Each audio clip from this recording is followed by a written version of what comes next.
Okey, akhir sekali kita akan menyediakan penyata kedudukan kewangan pada 30 Jun tahun 2020. Okey, penyata kedudukan kewangan mesti dimulakan dengan aset bukan semasa.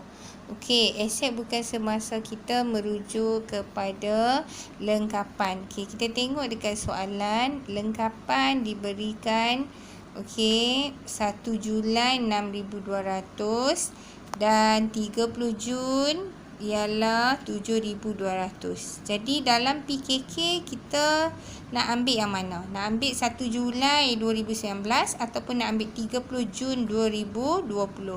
Okey, clue dia senang saja. Kita tengok penyata kedudukan kewangan kita tarikh bila? Tarikh dia 30 Jun 2020. Jadi senang nak ingat. Kita ambil angka pun kena ambil 30 Jun 2020. Jadi dalam soalan ni, lengkapan pada 30 Jun 2020 ialah 7,200. Jadi kita pun rekodkan dalam penyata kedudukan kewangan. Butir dia kita tulis lengkapan. Okey, angka lengkapan kita ialah 7,200. Kita terus tulis dekat bahagian nilai bersih. Okey, kita tak perlu tunjukkan harga kos tolak susut nilai terkumpul. Okey, kenapa tak perlu tunjukkan? Sebab soalan ni kaedah untuk pengiraan susut nilai lengkapan ialah kaedah penilaian semula. Kalau kaedah penilaian semula, lengkapan ni kita terus tulis angka akhir saja. Jadi angka akhir dia pada 30 Jun ialah 7,200. Okey, seterusnya kita teruskan pula dengan aset semasa. Okey, aset semasa ada inventory akhir. Inventory akhir pun tengok pada 30 Jun iaitu 7,029. Okey, akaun belum terima pun tengok pada 30 Jun iaitu 15.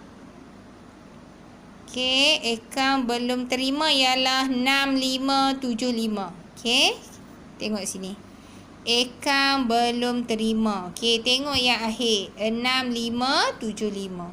Jadi kat sini pun akaun belum terima, angka ialah 6575.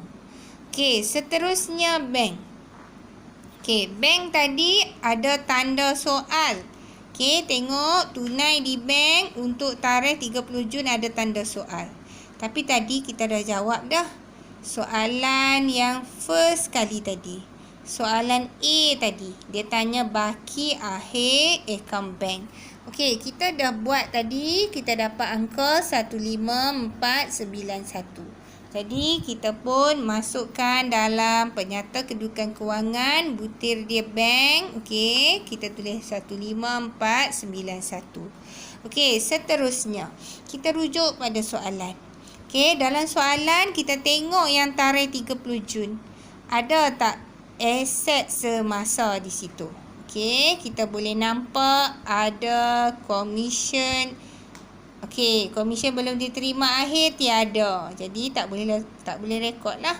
Okey, insurans prabayar. Okey, untuk akhir ada. Insurans prabayar akhir ialah 120. Jadi kita pun rekodkan nama dia insurans prabayar. Okey, berapa angka dia? 120. Okey, akhir sekali kita ada tengok dalam soalan ada sewa prabayar akhir iaitu 350.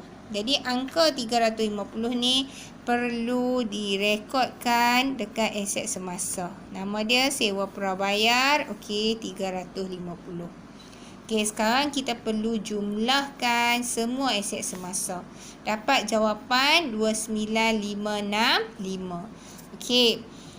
Kemudian kita kena tolak dengan liability semasa. Okey, liability semasa kita tengok kat soalan akaun belum bayar. Okey, akaun belum bayar. Akaun belum bayar akhir ialah 5082. Okey, akaun belum bayar 5082. Seterusnya dalam soalan okey, kita akan jumpa gaji belum bayar akhir iaitu 375. Okey, gaji belum bayar akhir 375. Okey, akhir sekali liability yang terakhir ialah komisen belum terperoleh. Ambil kat mana? Ambil dekat tarikh 30 Jun 2020 iaitu sebanyak 100. Jadi kita tulis kat sini komisen belum terperoleh 100. Okey, sekarang kita perlu jumlahkan semua liability semasa. Jumlah liability semasa adalah 5557.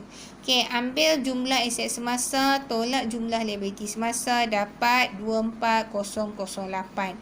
24008 ni kita panggil dia sebagai modal kerja.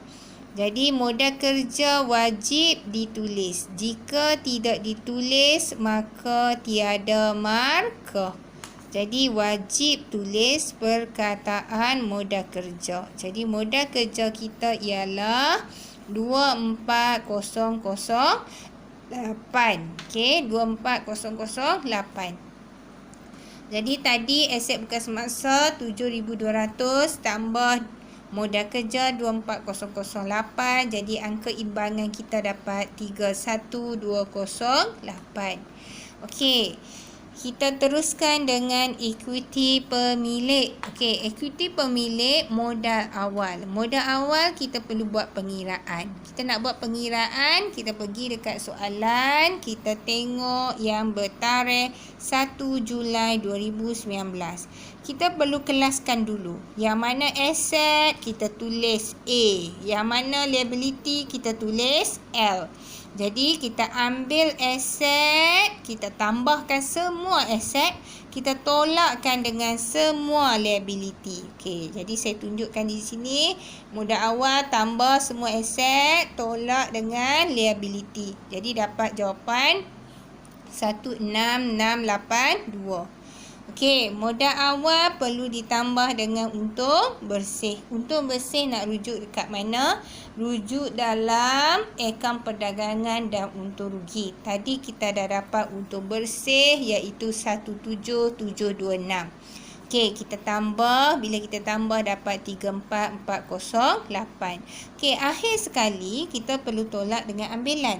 Okey, ambilan ni kita perlu rujuk dekat dua perkara. Yang pertama, kita perlu rujuk dekat buku tunai kat sebelah kredit. Ambilan sebanyak 2400. Okey, ambilan ni bermaksud ambilan melalui bank.